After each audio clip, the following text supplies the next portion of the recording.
आप और खबर उत्तराखंड के साथ मैं शीतल शर्मा। बुलेटिन की शुरुआत कुछ अहम खबरों से करेंगे। देहरादून के आईआरडीटी सभागार में राज्य स्त्री शक्ति तीलू रौतेली एवं आंगनबाड़ी कार्यकर्त्री वितरण समारोह 2024-25 आयोजित किया गया है। कार्यक्रम में मुख्यमंत्री पुष्कर सिंह धामी, महिला सशक्तिकरण एवं बाल विकास मंत्री रेखा आर्य और राजपुर विधायक खजान दास शामिल हुए। महिला सशक्तिकरण मंत्री रेखा आर्य ने कहा कि तीलू रौतेली पुरस्कार उन महिलाओं और बालिकाओं को दिया जाता है जिन्होंने कठिन परिस्थितियों का सामना करते हुए अपने क्षेत्र में विशेष उपलब्धि हासिल की हो। इस वर्ष 13 जनपदों की 13 महिलाओं को सम्मानित किया गया है। खेल, सामाजिक कार्य और स्वरोजगार के क्षेत्र में उल्लेखनीय योगदान देने वाली इन महिलाओं को 51,000 रुपए की धनराशि और प्रशस्ति पत्र प्रदान किया गया है। मुख्यमंत्री ने कहा कि यह पुरस्कार प्रदेश की मातृशक्ति के साहस, संघर्ष और उपलब्धियों का भी प्रतीक है।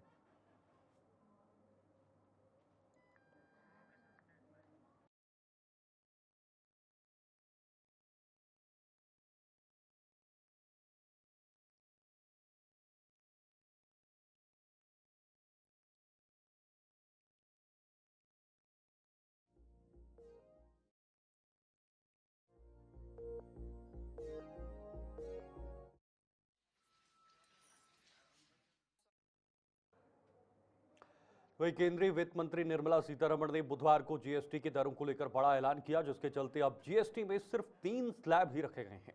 आपको बता दें, जहां 12% और 28% वाले कर ढांचों को खत्म किया गया है, तो वहीं 5 और 18% के पिछले स्लैब्स को बरकरार रखा गया है। इसके अलावा 40% का एक नया टैक्स ढांचा भी बनाया गया है। इस पर सूबे के मुख्यमंत्री पुष्कर सिंह धामी का कहना है कि प्रधानमंत्री जो कहते हैं वे करके दिखाते हैं और 15 अगस्त के मौके पर पीएम मोदी ने लाल किले से ये घोषणा की थी कि दीपावली से पहले देश की जनता को जीएसटी में संशोधन का बड़ा उपहार दिया जाएगा, जिसके चलते अब 175 से अधिक उत्पादों को टैक्स से फ्री कर दिया है, जिससे अब किसानों और मध्यम वर्ग को काफी लाभ मिलने वाला है। देखिए, आदरणीय प्रधानमंत्री श्री नरेंद्र मोदी जी जो कहते हैं वो करते हैं। उन्होंने अभी 15 अगस्त को लाल किले की प्राचीर से देशवासियों को कहा था कि दीपावली से पहले वो उपहार देंगे, उनके जीवन को और अच्छा बनाने के लिए योजनाएं लाएंगे, जीएसटी में संशोधन करेंगे। मैं आदरणीय प्रधानमंत्री जी का बहुत धन्यवाद करता हूं, आभार व्यक्त करता हूं कि उन्होंने किसानों के लिए, मध्यम वर्ग के लिए 175 से ज्यादा वस्तुओं पर, उत्पादों पर जिनको टैक्स से फ्री किया है, जीएसटी से फ्री किया है या उनमें संशोधन किया है। निश्चित रूप से ये किसानों के लिए भी तमाम प्रकार के उनके उपकरण खरीदने से लेकर तमाम चीजें उनके लिए सस्ती होने वाली हैं, उनके लिए सरल होने वाली हैं। इसी प्रकार से मध्यम वर्ग के लिए, विद्यार्थियों के लिए उनके जीवन में एक नया मार्ग प्रारंभ होने वाला है। और उन्होंने दशहरे से पहले ही जो दीपावली पर उन्होंने कहा था, दशहरे से पहले ही हमको 22 सितंबर से इस योजना का लाभ मिलेगा। निश्चित रूप से हमारा देश तेजी से आगे बढ़ेगा, देश के हर वर्ग को उत्थान का अवसर मिलेगा। और प्रधानमंत्री जी की ये सोच कि आम व्यक्ति का जीवन अच्छा हो, उसके जीवन में सभी प्रकार की साधन उपलब्ध हो, ये उस बात को चरितार्थ करता है कि अंतिम छोर में खड़े हुए व्यक्ति को भी सभी सुविधाएं मिलनी चाहिए। ये उस दिशा में बढ़ाया हुआ एक बहुत बड़ा कदम है। मैं आदरणीय प्रधानमंत्री जी का और वित्त मंत्री जी का बहुत धन्यवाद करता हूं। उत्तराखंड विधानसभा अध्यक्ष एवं कोटद्वार विधायक श्रीमती रितु खंडूड़ी भूषण ने आज तडियाल चौक स्थित क्षेत्रीय परिवहन कार्यालय यानी एआरटीओ का औचक निरीक्षण किया है। निरीक्षण के दौरान उन्होंने उपस्थिति रजिस्टर देखा है, वाहन पंजीकरण, ड्राइविंग लाइसेंस, फिटनेस जांच व अन्य सेवाओं की कार्यप्रणाली की समीक्षा की है। विधानसभा अध्यक्ष ने अधिकारियों को सख्त निर्देश दिए कि परिवहन कार्यालय में आने वाली जनता को किसी भी प्रकार की असुविधा न हो, कार्य समय पर पारदर्शिता व गति के साथ पूरे हों और ऑनलाइन माध्यम से जनता को समय पर सूचना दी जाए। उन्होंने चेतावनी दी कि भविष्य में लापरवाही मिलने पर कठोर कार्रवाई की जाएगी। स्थानीय नागरिकों ने उनके इस कदम का स्वागत करते हुए कहा कि इससे आम जनता को राहत मिलेगी और कार्य में तेजी आएगी।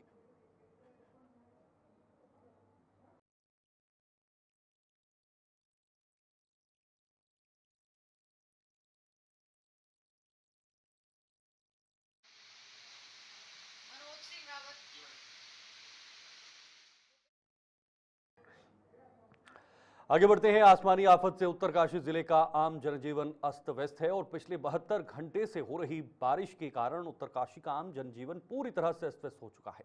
आपको बता दें, इस वक्त यमुनोत्री व गंगोत्री राजमार्ग कई जगह से लगातार बाधित हो रहा है। राजमार्ग को खोलने में कार्यदायी संस्था को काम करने में दिक्कत हो रही है, क्योंकि पहाड़ों से पत्थरों का गिरना लगातार जारी है। जिला अधिकारी उत्तरकाशी ने अपील की है कि अति आवश्यक है तो ही घर से बाहर निकले, वरना घर से बाहर न निकले। ट्रैफिक को रोकने की बात कही गई है। उन्होंने कहा कि जब तक मार्ग पूरी तरह से न खुले, तब तक किसी भी वाहन को आवाजाही की इजाजत नहीं है। बारिश का देखिए अलर्ट होने की वजह से हम लोगों ने स्कूल को कल भी बंद रखा और आज भी बंद रखा।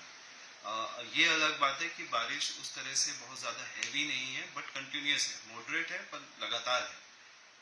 रोडों का पोजीशन में अगर बताऊं तो दोनों एनएच बाधित हो रहे हैं बार बार कंटिन्यूस हमारे स्लिप आने की वजह से।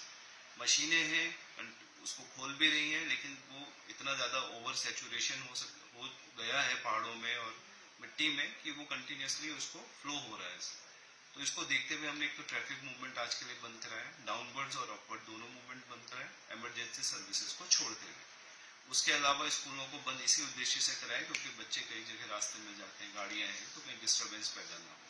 तीसरा, आज के लिए ये अपील भी मेरे लोगों से है कि आवश्यक कार्य है तभी घर से बाहर निकलिए, कहीं प्रस्थान करना हो, कहीं जाना हो, अन्यथा की दशा में घर पे ही रहिए और एक सुरक्षित माहौल में रहें। मेरे जितने भी डिपार्टमेंट हैं जो इससे जुड़े हैं, चाहे रोड है, चाहे तहसील है, पुलिस है, सारे के सारे विभाग अपनी जगह मुस्तैद हैं।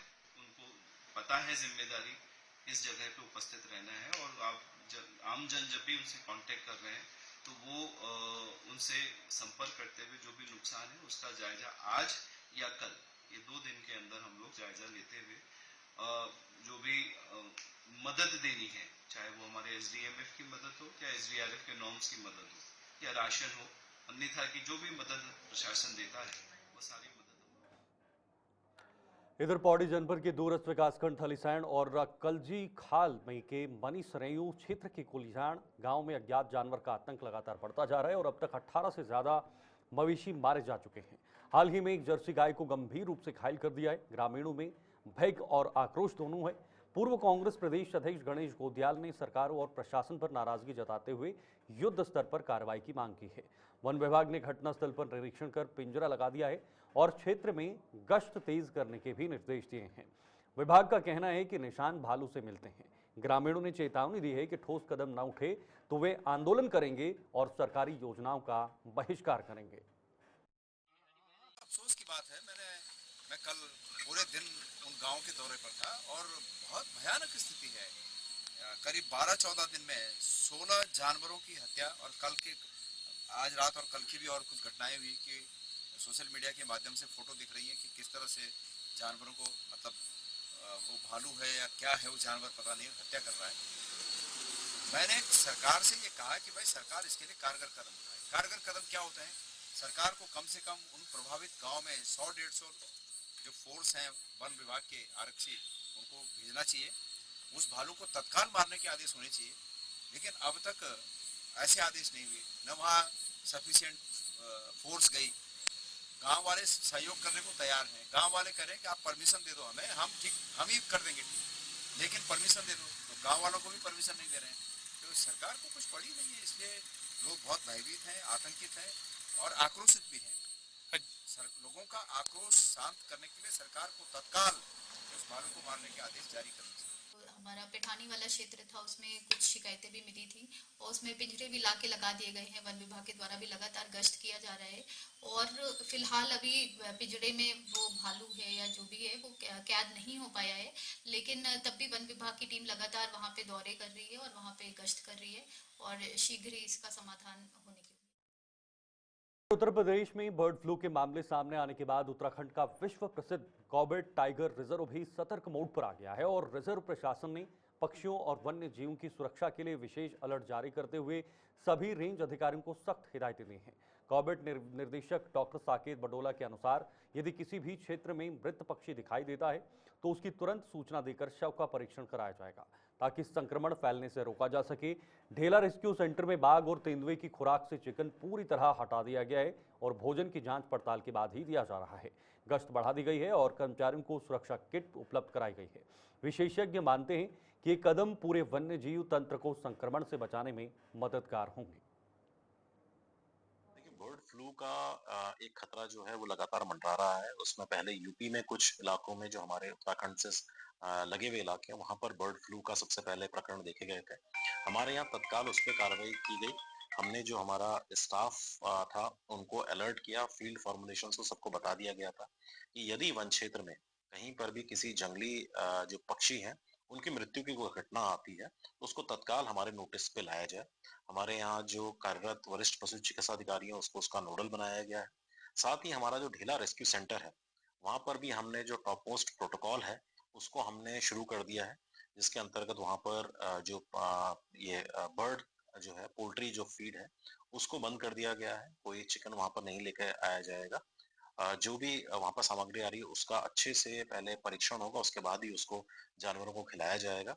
और जो हमारे श्रमिक हैं जो कि पशु सुरक्षा का या जो रेस्क्यू सेंटर में जो सुविधाएं देते हैं उनकी भी सुरक्षा के लिए हमने विशेष जो इंतजाम है वो किए हैं। हमारा उद्देश्य ये है कि बर्ड फ्लू की अगर कहीं पे कोई घटना प्रकाश में आती है उस पर तत्काल कार्रवाई की जा सके। और साथ ही क्योंकि हमने देखा है कि बर्ड फ्लू जो वाइल्ड एनिमल्स है उनमें भी जंप करता है और ह्यूमंस में भी देखा जा रहा है, तो उसमें भी सुरक्षा। इधर खटीमा में लगातार हो रही भारी बरसात ने जनजीवन को अस्त व्यस्त कर दिया है और निचले इलाकों में जलभराव से कई गांव प्रभावित हो गए हैं। प्रशासन ने सक्रियता दिखाते हुए राहत व बचाव कार्य शुरू किया है और दर्जनों लोगों को सुरक्षित स्थानों पर पहुंचाया है। बरसात के दबाव को देखते हुए नानक सागर डैम के सभी फाटक खोल दिए, जिससे बिस्टी, दहा ढाकी समेत कई गांव जलमग्न हो गए। राजीव नगर, अमाऊ, पकड़िया, बंगाली कॉलोनी, प्रतापपुर, तराई नगला, अल्केमिस्ट रोड, आवास विकास, बड़ी अंजनिया और नौसर में भी बाढ़ की स्थिति बनी है। तहसीलदार वीरेंद्र सिंह सजवान ने बताया है कि प्रभावित लोगों के लिए भोजन और पानी की व्यवस्था की गई है तथा जल्द ही सर्वे कर आर्थिक सहायता दी जाएगी। राहत दल लगातार फील्ड में जुटा हुआ है। हमारे राजस्व निरीक्षक और अन्य जो फील्ड में कार्यरत कार्मिक है उनके द्वारा जो भी अभी तक जानकारी आई है उसमें जो ये 3 दिन लगातार अतिवृष्टि हुई है उसमें किसी प्रकार की कोई पशुहानि या जनहानि की कोई सूचना नहीं प्राप्त हुई है। किसी के घरों में पानी घुस गया है, छोटी मोटी क्षति हुई है, उसका आकलन क्षेत्रीय पटवारियों द्वारा किया जा रहा है। आकलन उपरांत शासनों के मानकानुसार देश के कई शहरों में महिला सुरक्षा को लेकर हाल ही में जारी राष्ट्रीय वार्षिक महिला सुरक्षा रिपोर्ट 2025 ने चौंकाने वाले आंकड़े पेश किए हैं। रिपोर्ट के मुताबिक देश के 10 सबसे असुरक्षित शहरों में उत्तराखंड की राजधानी देहरादून का नाम भी शामिल है। लेकिन इस रिपोर्ट के सामने आने के बाद से ही सवाल उठने लगे हैं। उत्तराखंड राज्य महिला आयोग ने इस रिपोर्ट को फर्जी बताया है। कांग्रेस ने इस रिपोर्ट का हवाला देकर प्रदेश सरकार को घेरना शुरू कर दिया है। प्रमुख विपक्ष कांग्रेस ने बीजेपी सरकार पर हमला बोला। पार्टी का आरोप है कि उत्तराखंड में महिलाएं सुरक्षित नहीं हैं। कांग्रेस के आरोपों पर बीजेपी की भी टिप्पणी सामने आई है। बीजेपी का कहना है कि बीजेपी में महिलाएं पूरी तरह से सुरक्षित हैं। अगर किसी तरह की कोई घटनाएं निकलकर सामने आती हैं तो उन पर तुरंत कार्यवाही की जाती है। किसी भी महिलाओं पर होने वाले अपराधों को क्षमा नहीं किया जाएगा। के माध्यम से जानकारी मिली है कि राष्ट्रीय महिला आयोग के द्वारा एक सर्वे कराया गया है जिसमें देहरादून को महिलाओं के लिए अनसेफ माना गया है। मेरी राष्ट्रीय अध्यक्ष माननीय विजय राहटकर जी से भी बात हुई है कि मैंने कहा राष्ट्रीय महिला आयोग के द्वारा कोई ऐसा सर्वे है, तो उन्होंने पूरी तरह से नकारा है कि कोई ऐसा सर्वे नहीं कराया गया है। और मैं आपके माध्यम से कहना चाहती हूँ कि उत्तराखंड में महिलाएं सुरक्षित हैं, देहरादून में महिलाएं सुरक्षित है। सरकार पूरी तरह से महिलाओं के साथ खड़ी है। उत्तराखंड राज्य महिला आयोग रात दिन महिलाओं के साथ, महिलाओं के बीच में काम कर रहे हैं। उत्तराखंड में महिलाएं पूरी तरह सुरक्षित है, देहरादून में महिलाएं पूरी तरह सुरक्षित है। पूरे उत्तराखंड में महिलाओं के ऊपर अपराधों की घटना बढ़ी। अभी महिला आयोग की एक रिपोर्ट आई नारी, जिसको महिला कांग्रेस के राष्ट्रीय अध्यक्ष ने ट्वीट करा है, जिसमें कि देहरादून जो शहर हमारा शिक्षा के लिए जाना जाता था, शांति के लिए जाना जाता था, प्रेम के लिए जाना था, उस शहर में वो शहर देश के सबसे 10 जो असुरक्षित शहर है महिलाओं के मामले में, वो उसमें उसका नाम आया है। इसके खिलाफ भी धरना प्रदर्शन है। लगातार देवभूमि उत्तराखंड में महिलाओं के ऊपर अत्याचार, दुराचार की घटनाएं बढ़ती जा रही। पिछले 3 साल में एनसीआरबी की रिपोर्ट के 2500 से ज्यादा महिलाओं के साथ दुष्कर्म की घटनाएं घटी। 10,000 से ज्यादा महिलाओं की गुमशुदगी की रिपोर्ट दर्ज हुई, उसके खिलाफ आज ये धरना प्रदर्शन है। महिलाओं को लेकर हमारे उत्तराखंड देवभूमि में लगातार जितने अच्छे कार्य हो रहे हैं उसको जनता ने पूरी तरीके से देखा है और इसीलिए बार बार जनता हमें स्वीकार कर रही है। और जहां तक रही बात असुरक्षा की, तो यहाँ पर उत्तराखंड की देवभूमि की जो महिलाएं वो तीलू रौतेली जी के नाम से जानी जाती हैं, महान वीरांगनाओं के नाम से जानी जाती हैं। यहाँ पर कुछ भी इस प्रकार का नहीं है कि यहाँ पे महिलाएं असुरक्षित महसूस करती हों। हर चीज का जो कानून की प्रक्रिया है वो लगातार यहाँ पर चल रही है। कोई भी यहाँ पर अगर इस तरीके की घटनाएं निकलकर सामने आती है तो उसको तुरंत ही समाधान किया जाता है, उस पर कार्यवाही की जाती है। किसी भी प्रकार से महिलाओं पे होने वाले अपराधों को यहाँ पर क्षमा नहीं किया जाता है। कपकोट की कनलगढ़ घाटी के पैसानी क्षेत्र में आई आपदा को लेकर बागेश्वर प्रशासन की चूक पर स्थानीय नेताओं ने तीखी प्रतिक्रिया दी है। पूर्व जिला पंचायत अध्यक्ष हरीश ऐठानी ने कहा कि प्रदेश सरकार आपदा पर केवल खाना पूर्ति कर रही है, न तो मंत्री और न ही वरिष्ठ अधिकारी आपदा पीड़ितों तक पहुंचे हैं। आपदा प्रभावितों को केवल एसडीएम और तहसीलदार स्तर के अधिकारियों के भरोसे छोड़ दिया गया है। ऐठानी ने मांग की है कि सरकार तत्काल ठोस व्यवस्था बनाकर अधिक से अधिक प्रभावित परिवारों को राहत व सहायता उपलब्ध कराए ताकि पीड़ितों को शीघ्र राहत मिल सके। सरकार की तरफ से एक खाना पूर्ति के तौर पर जिस तरीके से यहाँ पर को माननीय मुख्यमंत्री ने आने का प्रोग्राम था, उनका प्रोग्राम नहीं बन पाया। हरिद्वार में उनका प्रोग्राम बना, इस कनलगढ़ घाटी में जहाँ पर को आपदाओं से लोग बिलबिला रहे हैं, 5 लोगों की जान भी गई है। प्रभारी मंत्री लापता हैं, पूरा तंत्र लापता है, जिला अधिकारी से लेकर और अन्य जो लोग हैं, कुमाऊं कमिश्नर लापता हैं, डीजीपी लापता हैं, आईजी लापता हैं कुमाऊं। तो कैसे एक एसडीएम रैंक के अधिकारी या एक तहसीलदार रैंक के अधिकारी, कैसे आपको किसी चीज में अगर निर्णय लेना हो तो उसको निर्णय नहीं लेने की क्षमता है, तो कैसे हम लोग जान पाएंगे कि वो लोग निर्णय लेने की क्षमता रख रहे हैं। आज लोगों की दुकानों को, पहाड़ में दुकानें और मकान साथ साथ होता है। आज आपदा के हिसाब से पंद्रपाली में आपदा आई थी, इनने कहा दुकान का मुआवजा नहीं देंगे, कॉमर्शियल प्लेसेस हैं। तो आज कैसे इस बात का निर्णय लेने का काम सरकार के बासिंदे करें और सरकार में बैठे लोग करें कि कैसे लोगों को अधिक से अधिक सहायता मिल पाए। तो ये कनलगढ़ घाटी में ये चौथी घटना है। 1968-69 में भी घटना हुई थी, 84 में भी यहाँ पर घटना हुई थी, 91 में भी घटना हुई थी, आज 2025 में पौसारी की घटना हो चुकी है। तो हमको पूर्व में इस क्षेत्र में जब 3-4 घटनाएं हुई थी, सरकार को कुछ ना कुछ सीख लेनी चाहिए थी, जिला आपदा प्रबंधन को, कि वही हर साल बरसात के समय जब इन क्षेत्रों में बहुत सारी घटनाएं होती हैं तो उससे सीख मिलती है, तो कुछ ना कुछ ये सुझाव उसमें अमल करने की कोशिश करते हैं। लेकिन दुर्भाग्य है, मैंने जिलाधिकारी महोदय को भी कहा कि भाई हम वहाँ कैंप में जा रहे थे, कैंप तो एक तो वहाँ से शिफ्ट कर दिया गया, जहाँ पर बैसानी हाई स्कूल में कैंप लगाया गया था, वहाँ से उनको उनके गाँव को भेज दिया गया। जब राहत शिविर में हम लोग जाते तो कुछ ना कुछ वहाँ पर देखने की कोशिश करते। और उससे बड़ी जो आपदा प्रबंधन की बहुत बड़ी भूल है कि व्यक्ति को, पवन जोशी को घटना स्थल है वहाँ से अस्पताल भर्ती कराया जाता है और उसके पारिवारिक लोगों से 50 रुपए की इमरजेंसी में पर्ची कटवाई जाती है, जो आपदा में बहुत बड़ी भूल जिला प्रशासन की रही है। और मैंने इस स्तर पर जिलाधिकारी को भी कहा कि भैया ये ऐसा नहीं चलना चाहिए आपदा में कि भाई आप पैसा ले रहे हैं। और बाहर से उस समय उससे जो भी ट्रीटमेंट का सामान था वो उनके रिश्तेदारों से भी वहाँ पर मंगाया गया, जिसमें जिला प्रशासन ने, स्वास्थ्य विभाग ने भी अपनी भूल का एहसास किया। तो भाई ऐसी भूलें अगर होते रहेंगे और हम जिस प्रकार से देखते आए कि भाई पौसारी के क्षेत्र में हो, कनलगढ़ घाटी में है, जगथाना के क्षेत्र में है, जहाँ जहाँ हमने देखा नदी ने बहुत सारी हमारी सिंचित भूमि को जो है एकदम क्षतिग्रस्त कर दिया।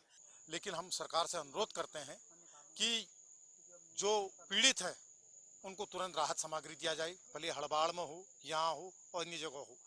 और जो एक बालक सकुशल भगवान की कृपा से स्वस्थ है वो स्वस्थ रहे और उसकी देख रेख की और उसके मुआवजे की, पूरी पढ़ाई की पूरी व्यवस्था सरकार ने करनी चाहिए। सरकार की ये नैतिक जिम्मेदारी होती है और सरकार को इस प्रकार जो हमारी जो अनाथ लोग हैं उन पे नैतिक जिम्मेदारी लेते हुए इसकी देखभाल करनी चाहिए और यहाँ पर राहत सामग्री तुरंत से तुरंत करके और उनके लिए आगे बढ़ेंगे। विकासनगर क्षेत्र से आई इस गंभीर घटना ने ग्रामीणों को चिंतित कर दिया है। आदुवाल ग्राम पंचायत में आम के बाग में ठेकेदार द्वारा डाली गई यूरिया खाद खाने से गाय की हालत नाजुक हो गई है। प्रत्यक्षदर्शियों के अनुसार ठेकेदार ने बिना किसी सुरक्षा उपाय के सीधे पेड़ों की जड़ों में खाद डाली, जिसके बाद बाग में चर रही गाय ने उसे खा लिया। कुछ ही देर में गाय की तबीयत बिगड़ गई। सूचना पर पहुंचे पशु चिकित्सक डॉक्टर रजनीश पांडे ने प्राथमिक उपचार देते हुए कहा कि खाद में विषाक्तता की सटीक मात्रा का आकलन संभव नहीं है, फिर भी लगातार निगरानी रखी जा रही है। ग्रामीणों का आरोप है कि ठेकेदार की लापरवाही से यह हादसा हुआ, जिससे क्षेत्र में आक्रोश व्याप्त है। यूरिया तो दिख रहा है यहाँ पे, पर लेकिन उसके साथ और कुछ मिक्सर किया होगा उन्होंने, तो अलग बात है। तो यूरिया उसने ज़्यादा अमाउंट में खा लिया और उसका यूरिया पॉइजनिंग उसको हो गई। तो अभी मैंने उसको ट्रीटमेंट दे दिया है। उसको मैंने नॉर्मल सलाइन और एट्रोपिन सल्फेट और जो भी अन्य दवाइयाँ होती हैं वो सारी लगा चुका हूँ। उससे थोड़ा नॉर्मल तो हुआ है, लेकिन पर अभी कितनी क्वांटिटी में खाया है ये मैं बता नहीं सकता हूँ। तो क्या लगता है आपको, क्या अभी स्थिति है? देखो अभी तो थोड़ा रिस्पांस तो दे दिया उसने, थोड़ा सही हो गया है। तो जैसे जैसे दवाई असर करेगी तो थोड़ा लग रहा है कि सही हो सकता है। हाँ, अब पॉइजन कितना खाया ये किसी को कोई पता नहीं। तो इसके लिए आप क्या कहना चाहेंगे? ऐसे क्या पॉइजन टाइप जो भी दवाई है इस तरह खुले में डालनी चाहिए क्या? ऐसे तो नहीं डालनी चाहिए। अगर उसने डाली है तो बता देना चाहिए कि भाई इलाके के गाय यहाँ पर जो चुपकी हैं खुले पास्चर में, तो कम से कम वो तो बच जाए। उसको बता देना चाहिए था कि मैं अनाउंस कर देना चाहिए था कि मैं आज दवाई ला रहा हूँ और इस प्रकार का काम नहीं करें। यहाँ पर भाई जी आज जो है ना, दिन में कुछ लोग आए, ठेकेदार लोग जो यहाँ पे जिन्होंने आम का बगीचा ले रखा है, वो अपने बगीचे में अपने पेड़ों की जड़ों में जो है थोड़ा खाद वगैरह डाल के गए हैं, जिसमें उन्होंने शायद जहर टाइप का भी कुछ मिलाया होगा, जो नशीली दवाई होगी, जहरीली जो दवाई होगी, पशु के लिए तो जहरीली होती है वो। तो गाय यहाँ पर ये बंधी हुई थी, उन्होंने इनको ना तो इत्तला की ना कुछ बताया और यहाँ पर दवाई डाल के चले गए खाद वगैरह। और पशु ने, इस गाय ने सामने लेटी हुई है, इसने इसको चाटा और तब से अभी मरने के गार पे खड़ी हुई है। अभी डॉक्टर साहब भी आए हैं, इन्होंने ट्रीटमेंट किया है, देखो अभी क्या होता है। तो क्या लगता है आपको, कैसी हालत है अभी आपके हिसाब से? अब देखो पशु है, क्या बोल सकते हैं। रुड़की में भ्रष्टाचार की पोल खोलने वाला अनोखा प्रदर्शन सामने आया। केएलडीएवी डिग्री कॉलेज के सामने बनी सड़क बारिश झेल नहीं पाई और कुछ ही महीनों में धंसकर गहरे गड्ढों में तब्दील हो गई।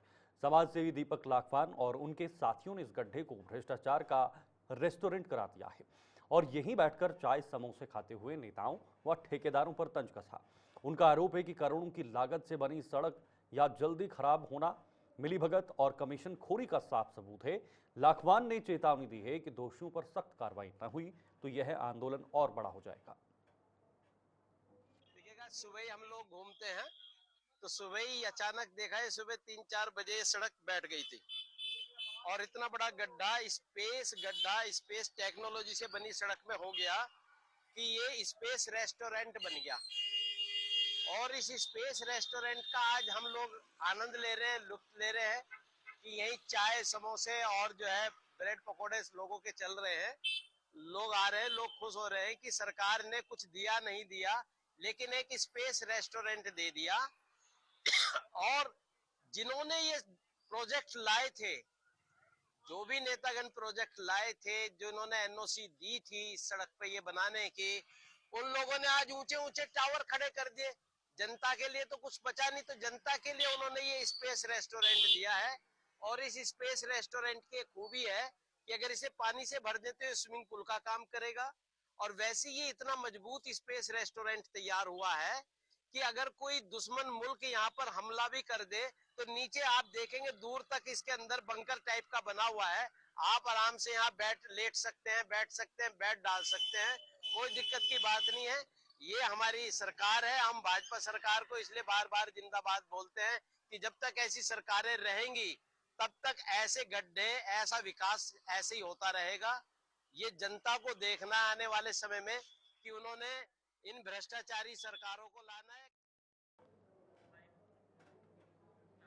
कलेर स्थित दरगाह साबिर पार्क में सालाना उर्स के अवसर पर आजाद समाज पार्टी की ओर से चादर पेश की गई और राष्ट्रीय अध्यक्ष नगीना लोकसभा सांसद चंद्रशेखर आजाद के दिशा निर्देश पर हाजी शमीम साबरी के नेतृत्व में चादर भेजी गई। अमरीश कपिल, साहुल खान, राव अब्दुल समद, अमित कुमार सहित पार्टी पदाधिकारी व कार्यकर्ता दरगाह शरीफ पहुंचे। इस दौरान देश में अमन, शांति, खुशहाली, तरक्की और आपदा प्रभावितों की मदद के लिए विशेष दुआ की गई। हाजी शमीम साबरी ने कहा कि यह चादर पेश कर पार्टी ने दरगाह पर आस्था और देश हित की कामना दोहराई है। और आजाद समाज पार्टी के राष्ट्रीय अध्यक्ष श्री एडवोकेट चंद्रशेखर आजाद जी, सांसद नगीना, उनकी तरफ से चादर भेजी गई थी और उसको जो है आज हमारी भीम आर्मी आजाद समाज पार्टी की पूरी टीम ने जो है हजरत साबिर साहब पाक रहमतुल्लाह अलैह की बाजार पर जो है पेश की गई, जिसमें हमारे साथ अमरीश कपिल जी, गुलजार भाई, साहुल भाई, अमित भाई सभी थे। यहाँ हमने जो है चादर को पेश किया और चादर चढ़ाई गई। भी है कि मैं साबिर पाक कलियर में आज पहुंचा हूं और चादर पेश करने का मुझे अवसर प्राप्त हुआ। ये चादर हमारे आदरणीय सम्मानित भीम आर्मी के चीफ आजाद समाज पार्टी के राष्ट्रीय अध्यक्ष सम्मानित चंद्रशेखर आजाद जी के द्वारा भेजी गई है, जिसको पेश करने का आज अवसर हमें मिला है। और इस चादर को पेश करने के साथ साथ इस तमाम आवाम, इस देश की, संसार की और इस भारत देश के अंदर जो फिलहाल चलिए, खबर उत्तराखंड में अभी के लिए फिलहाल इतना ही, लेकिन देश, दुनिया और जम्मू कश्मीर की खास खबरों के लिए आप बने रहिए गुलिस्तान न्यूज के साथ। मुझे दीजिए इजाजत, नमस्कार।